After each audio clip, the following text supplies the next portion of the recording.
Hey everybody, I'm David, and today I'm going to be talking about Deadpool 2, the sequel to the 2016 hit.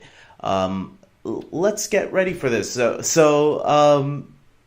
saw Deadpool 2 recently, and I gotta say, this was a worthy sequel. Very funny, a lot of fun, but doesn't quite match up to the original. Let's talk about some of these things that I really enjoyed.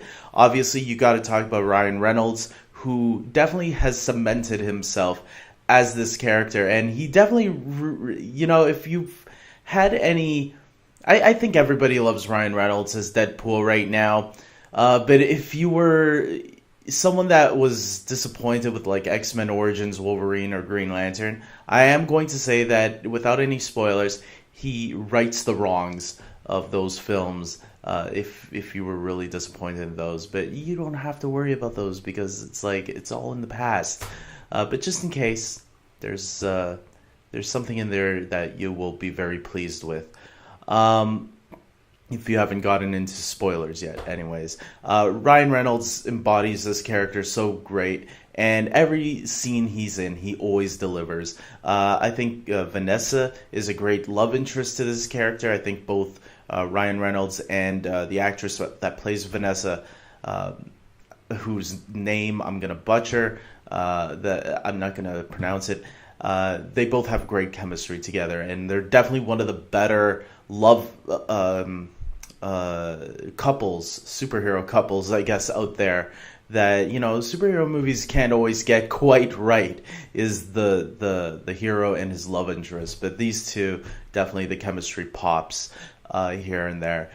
Some of the new characters in this movie are a lot of fun, as well as the old characters. I think all the old characters kind of had their hits, their moment to shine in this movie. Dopinder is a great character. Even T.J. Miller, who plays Weasel, I think he had a few jokes here and there that were pretty good for the most part. His humor can be hit or miss for me once in a while, but his humor, there were a couple of moments that had me laughing. As well as the new characters, like I mentioned, we got Cable, played by Josh Brolin. Obviously, he's having a great summer this year. First playing Thanos, and there is a Thanos joke in the movie, so I'll leave it at that.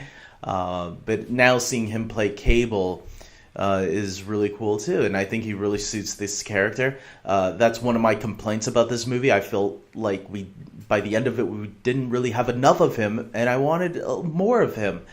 Same thing with the character of Domino. I thought Domino seemed like a really cool character to have in this movie.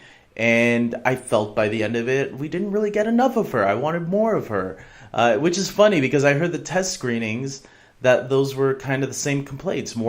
People wanted more Cable, more Domino, and I heard they did reshoots to add them more in. But for me, it still felt like it wasn't enough. I could have had more of them, and maybe that's what the X-Force movie that they're clearly setting up in this movie is going to give us. X-Force, as you saw in the trailers, does play a part in this movie. Not as big as I thought it would. Like, the trailers were kind of making it seem like they would.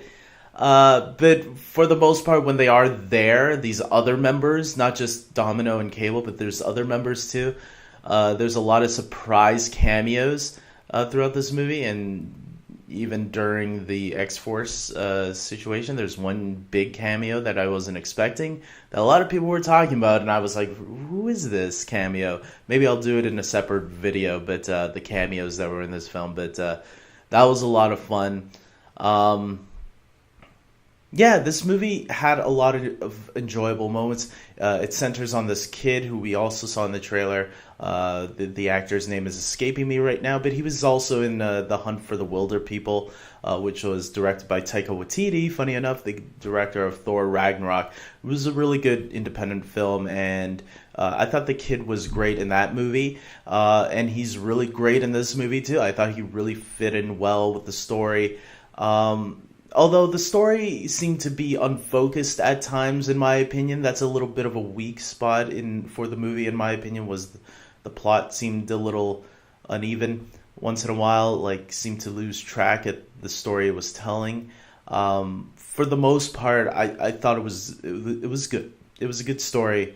Just I think it could have felt a little bit more tighter um, at moments. That's just my opinion. I don't know. Maybe people want to chime in and tell me how wrong I am. I don't care. Um, but for the most part, the theme of family does play into it, sort of. Um, just like how the first movie was more of a love story, this one was more of a family story. So I think by the end of it, I was pretty satisfied. But you're going into this movie not for the story, maybe you're going in more for the laughs and to have a great time with it. There's a lot of pop culture references that I think some jokes, even with the first Deadpool, if you didn't get a lot of the humor that was in the first Deadpool, I don't think you're going to get a lot of the humor here. Um, but if you did enjoy a lot of that type of humor, then you are going to have a good time, especially if you're a comic book fan.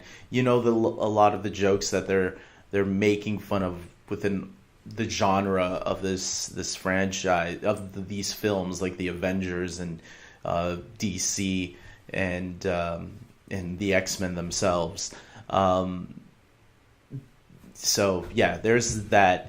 The action is actually really cool, and maybe that's the points for getting a director who's good with action. The director is David Leitch, who directed John Wick, the co-director of John Wick, which they do make a little joke about during the opening credits. Um, I forgot what it says right now, but I won't spoil it. You can read all those opening credits yourself. They're a lot of fun to read. And yes, the end credit scenes. Speaking of credits, the end credit scenes um, could be some of the best end credits you'll ever see.